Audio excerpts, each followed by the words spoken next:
Well, you can hear me huffing and puffing, but hey, got the wire from there over to there. Okay, already down,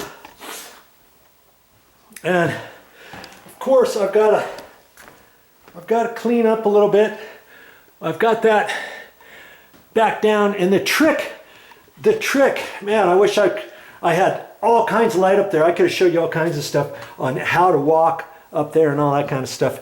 But the trick is with blow-in insulation is you got to move some insulation around for your feet to know where to step on the top of the trusses. Okay, and then when you come back down, you've got to respread everything. So not only did I have to move things to get the staples in there for the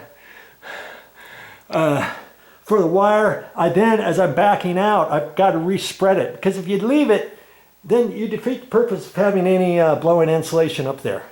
Okay, and as it was, this wall here to the garage doesn't go all the way up. These trusses continue on across. So I didn't want to run the wire across there, because then it's down a joist, across the wall, up the joist, down the joist, across the wall, then over.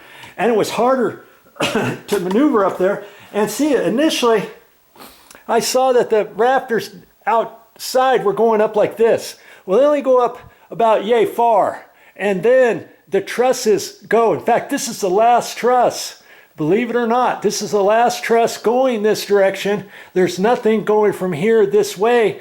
There's different ones coming up. And I would have, had that hole been over further, I would have been like, okay, what's going on here? There's nothing there. Well, I would have had to get up there on my belly, on my hands and knees, put a block in there and all that kind of stuff. But as it was, that was the last joist truss going this way. And then it graduates up, up, up, and then the other trusses, the rest of the trusses go that way. So what I did is from here, I wrapped around, and on trusses, they got the angled pieces going up this way, back down this way, up this way, back down that way. So I went just over to where the truss was, and the truss had an angled piece going up this way. So that wire goes up the side. Well, first it zips down and makes flat, and then it wraps around, goes up the side, goes up higher, comes across, and then on this truss, it had another angled piece coming down at an angle. So I went down all the way, and then from about there, I zipped the wire this way, and I've got staples, and in fact, I even got a staple within 6 inches of that hole. And I was able to do all that because I had plenty of wire, and I know what the codes are, and I just took my time and did it, and it's all as per code. If somebody were to crawl up there, step up there, they could step wherever they want. They're not going to hit my wire going across some floor joists underneath the blow-in insulation, and have somebody put their foot there, oops, and then it jerks on the side of the box. If you didn't put this little thing in, if you didn't put this in to the side of the box, you think, oh, no, nothing's ever going to happen.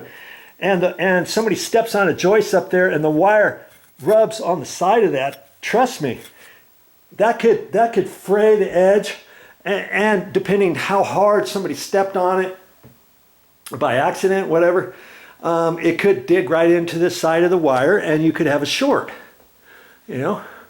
And so because of all those reasons, I did it right.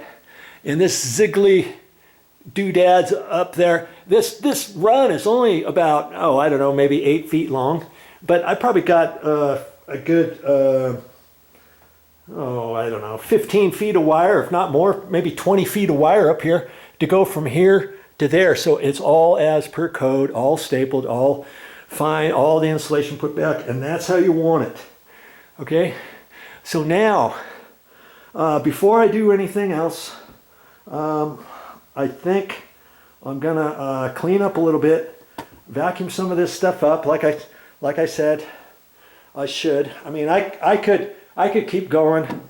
It's probably not going to hurt anything, but I did tell you I was going to do that. The only thing is, for me, I don't have my construction light.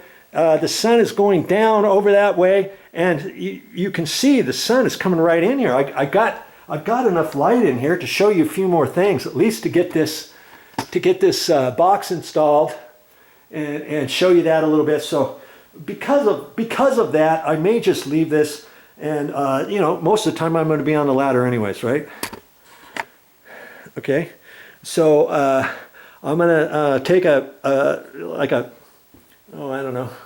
couple minute break, catch my breath, get ready for the next thing. Now see, the next thing, I can put this box together, or I can put all these wires together, get the smoke alarm put back together. It doesn't really matter.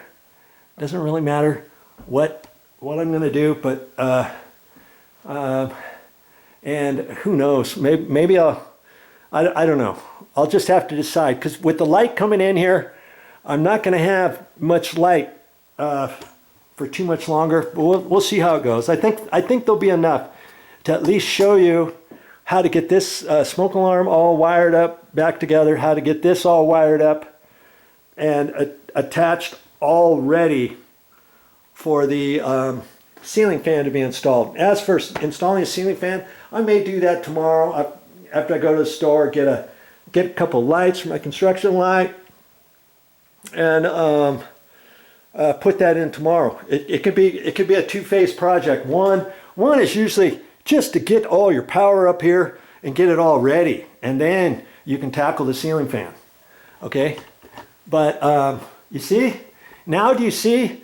I'm gonna have 24-hour power at this location once I hook it in to the smoke alarm. Right? No wall switch. No cutting holes through the wall, through the fire block, through the top plate. If you don't have a flexi bit to get up in there, no cutting in a cut-in box, put another light switch there, anything like that. Because all you need for this ceiling fan is 24-hour power here. Because why? Because it's got the little handheld remote control. All right, that's what I like about these ceiling fans. Anytime you can get one with the remote control, do it. And like I say, most ceiling fans nowadays, I have not checked, but at least the ones that I've looked for, that I've gotten before, I always look at the box, make sure it comes with the handheld remote,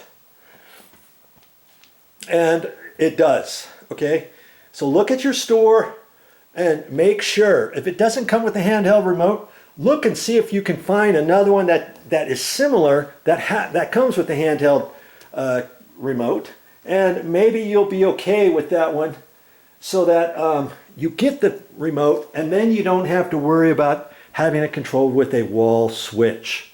All right, that's enough for right now. Be back in a minute.